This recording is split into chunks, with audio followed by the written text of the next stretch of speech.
Alrighty, welcome back. This is actually the second time. The first time my parents came in. Huh. Oh well, doesn't really matter. I only read chapter 24 of Exodus. Oh, excuse me. Why am I so burpy every time I do these videos? Every time I'm playing literally anything else or I'm doing literally anything else, I could literally be watching. I could be watching like YouTube videos that you hear in the background. I could be watching them for like hours, not one burp. But the moment I start talking or reading the Bible, I'm over here all of a sudden burpy, feeling like I need to throw up and stuff like that. And I'm like, why? It's only when I do this. And it's not even a set time. Yesterday I did one at 4 o'clock and then 3 o'clock. Like I do these all random times. So it's weird that it's only the times that I start reading the Bible where I'm just like burping like crazy. Why did this become that? Let's just get into it. I don't I don't know what's wrong with me sometimes I will rant on for a very very long time nonstop. Because if I started if I if I just did a normal like reaction video, let's just say I decided to react like to some funny memes, I'm probably gonna be there for the next 2 to 5 hours reacting to like a 10-minute meme video. I'm weird like that, but let's just get into it with Exodus 24. Then the Lord instructed Moses, Come, come up here to me, and bring along Aaron, Nabah, Abihu, and 70 of the elder Israel elders. All of you must worship from a distance. Only Moses is allowed to come near the Lord. The others must not come near, and none of the other people are allowed to climb the mountain with him. Then Moses went down to the people and repeated all the instructions and regulations the Lord had given him. All the people answered with one voice, We will do everything the Lord has commanded. Then Moses carefully wrote down all the Lord's instructions. Early the next morning, Moses got up early and built an altar at the foot of the mountain. He also set up 12 pillars and one for each of the 12 tribes of Israel. Then he set out some of the young Israelite men to present burnt offerings and sacrifice bowls of peace offerings to the Lord. Moses drained half the blood of the animals into basins, and the other half he splattered onto the altar. Then he talked. Then he took the book of the covenant and read it out loud to the people. They all responded, "We will do everything the Lord has commanded. We will obey." Then Moses took the blood from the basin and splattered all over the people, declaring, Look, the blood confirms the covenant of the Lord has been made with you in giving you these instructions. Then Moses, Aaron, Nabah, Abihu, and 70 elders of Israel climbed the mountain. There they saw God of Israel under the feet and seemed to be a surface of brilliant blue lapis lazuli, as clear as the sky itself.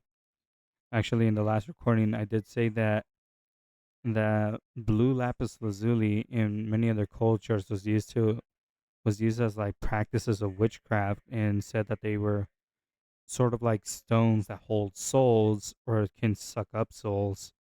So it's cool that it brings it up here, but here it just says like it's just brilliant lapis lazuli, which I think that's also what the firmament is made out of, from what I've heard in one of the other books. Not, I forgot which book it was, but it's said in one of the other books. And though these nobles of Israel gazed upon God, he did not destroy them. In fact, they ate a covenant meal, eating and drinking in his presence. Then the Lord said to Moses, Come up to me on the mountain, stay there, and I will give you these tablets of stones, which I have inscribed the instructions and commandments, so you can teach them to the people. So Moses and his assistant Joshua set out, and Moses climbed up the mountain of God. Moses took the elders, Stay here and wait for us he till we come back. Aaron and Hur are here with you. If anyone has a dispute while I'm gone, consult with them. Then Moses climbed up the mountain and closed the and cloud covered it, and the glory of God settled down the Mount Sinai, and the cloud covered it for 6 days. On the seventh, the Lord called to Moses from inside the cloud. To the Israelites at the foot of the mountain, the glory of God appeared at the summit like a consuming fire. Then Moses disappeared into the cloud, climbing as he climbed higher up in the mountain. He remained on the mountain for 40 days and 40 nights. The Lord said to Moses, "Tell the people of Israel to bring me their sacred offerings, accept the contributions from all those hearts are moved to offer them. Here is a list of sacred offerings. You may accept from them gold, silver, and bronze, blue, purple, and scarlet thread, fine linen, and goat hair for cloth, tam ram skin and fine goat skin, leather, acacia wood, olive oil for the lamps, specks for the anointed oil, or spices for the anointed oil, and the fragment and fermented incense, ox iron stones, ox iron, and other gemstones to be set on the ephod and the priest's chest piece. I don't know what that would be. I'm gonna look into that later. Have the people of Israel built me an holy sanctuary so I can live among them. You must build this Trabeus and its furnishings exactly according to the pattern I will show you. Oh, this is the Ark of the Covenant. Yep. Have the people make the Ark of acacia wood and sacred chest 45 inches long, 27 inches wide, and 27 inches height. Over overlay inside and outside with pure gold, and run a molten of gold all around it. Cast 4 gold rings and attach them to the 4 feet, 2 rings on each side. Make poles from acacia wood and overlay them with gold. Insert these poles into the rings and the sides of the ark to carry it. These carrying poles must stay inside the rings, never remove them. When the ark is finished, place inside of it the stone tablets inscribed with the terms of the covenant, which I will give to you. Then make the ark's cover the place of atonement from pure gold. It must be 45 inches long and 47 inches wide. Then make 2 cherubim from hammered gold and place them on the 2 ends of the atonement cover. Mold a cherubim on each end of the unmounted cover, making it all one piece of gold. The cherubim will face each other and look down at the almond cover with their wings spread above it. They will protect it. Place inside the ark the stone tablets inscribed with the terms of the covenant, which I will give to you. Then put the anointed cover on top of the ark. I will meet I will meet with you there and talk to you from the mounted cover between the gold cherubim that hover over the ark of the covenant. From other from there I will give you my commandments for the people of Israel. Then make a tablet of acacia wood, 36 inches long, 18 inches wide, and 27 inches high. Overlay overlay it with pure gold and run it through gold molding around the edges. Decorate it with a 3-inch border along all around and run gold molding along the border.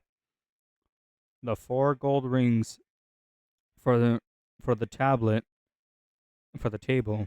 I said tablet the entire table, and attach them at the 4 corners next to the 4 legs. Attach the rings near the border to hold the poles that are used to carry the table. Make these poles from acacia wood and overlay them with gold.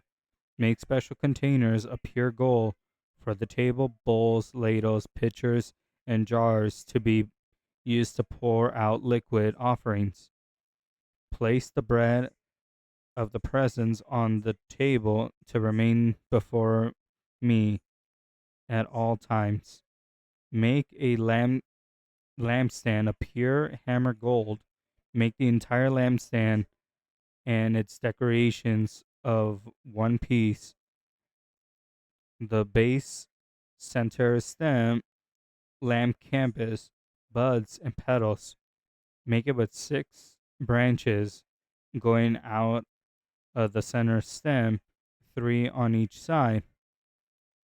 Each of the 6 branches will have 3 lamp cups shaped like an almond blossom, complete with buds and petals. Cover the center stem with a lampstand with 4 lamp cups shaped into an almond blossom, complete with the buds and petals. Oh, I thought I read that same thing twice. There will also be an almond bud beneath each pear branch, where the 6 branches extend from the center stem.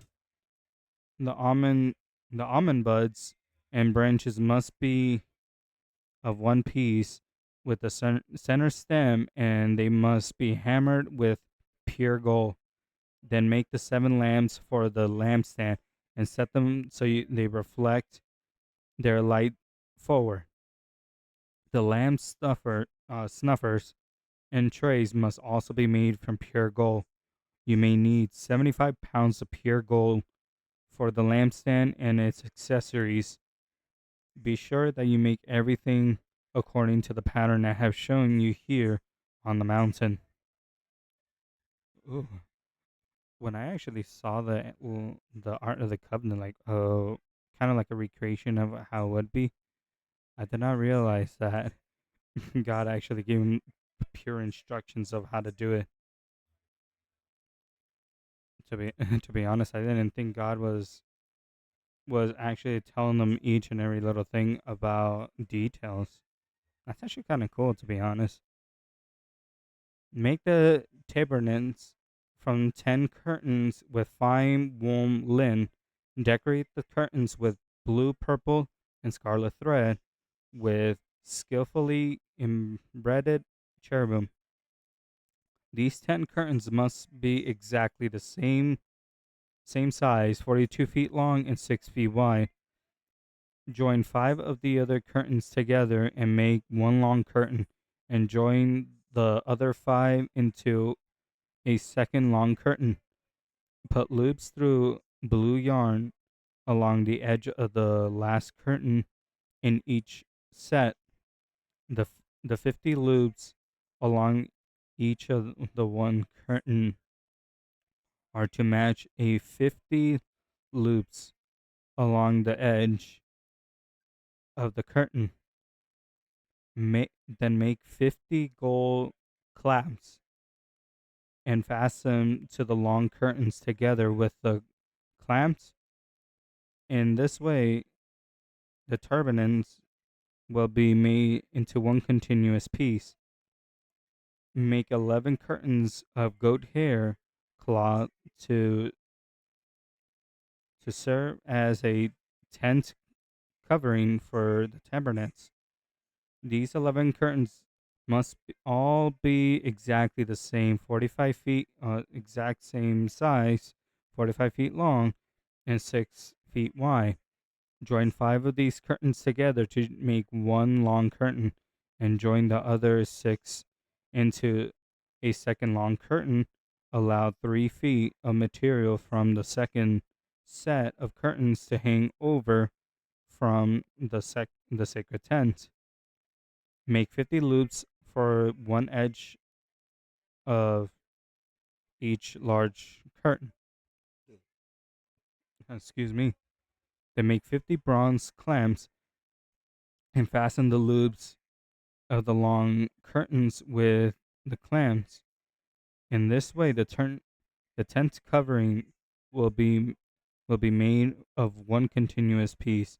The three remaining feet of this tent covering will be hang over the back of the tabernacle. Allow 18 inches of remain material to hang down over each side, so the tabernacle is completely covered. Complete the tent covering with a protective layer of tanned ram skins and a layer of fine goat skin leather. For the framework of the tabernacle's construction, frames of acacia wood. Each frame must be 15 feet high and 27 inches wide, with two pegs under each frame. Make all the frames identical. Make 20 of these frames to support the curtain on the south side of the tabernacle. Make make 40 silver bases, two bases for each of the frames, with the pegs fitting securely into the bases. For the north side of the tabernacle, make another 20 frames with their 40 silver bases, two bases under each frame. Make 6 frames for the rear and the west side of tabernacle, along with two additional frames to reinforce the rear corners of the tabernacle. I think that's how you say it. These corner frames will be matched at the bottom and firmly attached at the top with one single ring, forming a single center unit. Make both of the corners units the same way, so there will be 80 frames at the rear of the tabernacle, set in 16 silver bases, two bases under each frame. Make a crossbars of acacia wood to link the frames, 5 crossbars for the north side of the tabernacle, and 5 for the south side. Also make 5 crossbars for the rear of the tabernacle, which will face west. The middle crossbar attach halfway up the frame and will run all the way from one end of the tabernacle to the other. Overlay the frames with gold and make gold rings to hold the crossbars. Overlay the crossbars with gold as well. Set these terminants according to the pattern you were shown on the mountain. For the inside of the terminants, make a special curtain for fine wool linen, decorated with blue, purple, and scarlet thread, and with skillfully embroidered cherubim. Hang this curtain of gold hooks attached to 4 posts of acacia wood. Overlay the posts of gold and set them with 4 silver bases. Hang the inner curtain from clamps and put the Ark of the Covenant in the room behind it. The cover will separate the holy place from the most holy place. Then put the ark's cover, the place of an atonement, on top of the Ark of the Covenant inside the most holy place. Place the table outside the inner curtain on the north side of the tabernacle, and place the lampstand across the room on the south side. Make another curtain for the entrance to the sacred tent. Make it a fine wool linen, embroider it with exquisite designs using blue, purple, and scarlet thread. Craft 5 posts of acacia wood, overlay them with gold, and hang the curtain from gold hooks cast five bronze bases for the posts.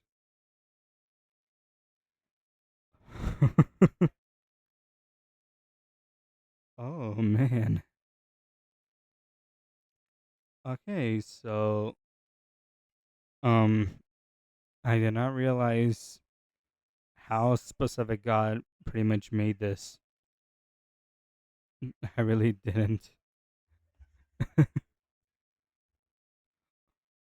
I really don't know what to say for this chapter. The only thing that I could say is the cherubim and the lapis lazuli in this, because the rest of it is just God just saying like, "Hey, I want this I want this art of the covenant. And I want it perfectly on every side covered with gold, and I want a whole tent. I want it separated by two, one where you pretty much will stand in a holy place, and then the most high place where I'm going to be at." So that's all what this what this was, and that really surprises me actually. To be honest, I didn't think this is how specific God wanted everything to be made. But now that I read pretty much Exodus, I I am how do you say confuffled? That's how I like to say it. That's how I say it. But I mean, the only thing I could say is about the lapis lazuli. So the lapis lazuli in many cultures is actually many of them actually use it for magic and witchcraft. They use it to like suck up souls or keep souls in there. That's kind of what the stone was used for. And I'm seeing it in the Bible that God literally comes down from the sky and you see lapis lazuli everywhere. So I'm like, whoa, that's actually like a that's sort of a thing that kind of still connects like the Bible and how the world kind of just took the Bible and kind of just like bastardize it. Now you see God in this passage, like he comes down lapis lazuli, and then the whole culture, the whole world just sees lapis lazuli. Like during that time, they saw lapis lazuli as like something they could use for like witchcraft and stuff like that. But nowadays, we just use it for blue dye. Yeah, you crush those things up, make some nice blue dye. Yeah, and then the cherubim. A lot of people think that cherubim. I don't know if nowadays a lot of Christians know what a true cherubim looks like, but I think in Ezekiel, I want to say it's Ezekiel or Elijah, one of those two, saw a cherubim firsthand.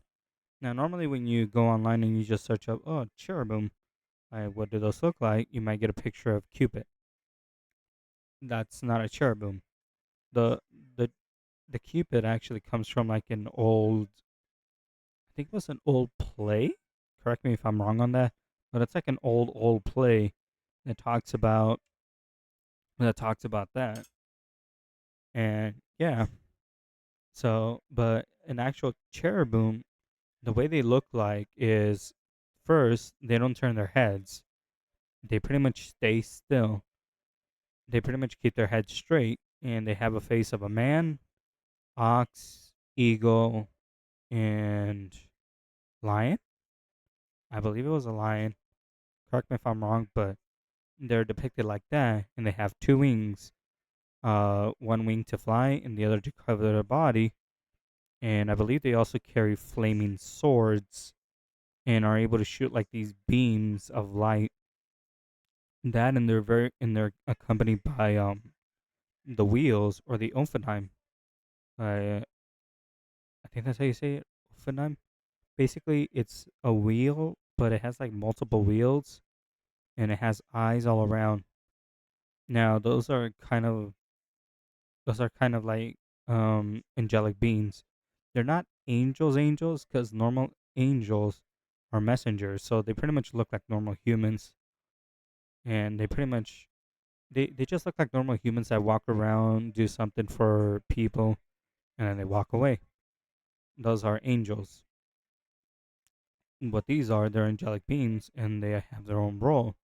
The wheels, the Umphanim, they carry God's throne, while the cherubims protect God's throne, which is actually something that God pretty much wants in the Ark of the Covenant, which means he wants two cherubims on the side looking at each other because they want to protect the Ark of the Covenant. Yeah. The only other ones that I know are the seraphim or the seraphim. They're the angelic beings. They're not angels. They're the angelic beings that hover above God and sing holy, holy, holy all day long, every day. But yeah, to be honest, these three chapters pretty much explain what God wants. He wants the Ark of the Covenant. He wants it like this, wants it like this, wants it like this. He wants it all to be perfect. Which, I mean, he's a God of all of us. So if he says he wants something like this, and this, you're going to listen. That also would explain why Moses was on top of the mountain for 40 days. I kind of just I'm kind of just picturing in my head just Moses on top of the mountain with a freaking notepad just going like, okay, okay, okay. So like this, God? No, no, no, Moses. Like this. Oh, okay, okay. So that's kind of what I'm picturing right now when I was reading this whole thing, where God is just telling him like, oh, I want this by 37 inches, 35 feet long, yada yada yada. I'm just imagining Moses on top, like, okay, so like this, yeah, no, don't forget that's inches, not feet. Okay, and that's kind of how I'm picturing this whole interaction for the 40 days and nights. But other than that, I'll see you all tomorrow. Hopefully tomorrow I make a much longer one because I actually do want to continue reading. But it is close to 7 o'clock. Yeah, I would read another one, but I have other stuff to do. But other than that, thank you all, and I'll see you tomorrow.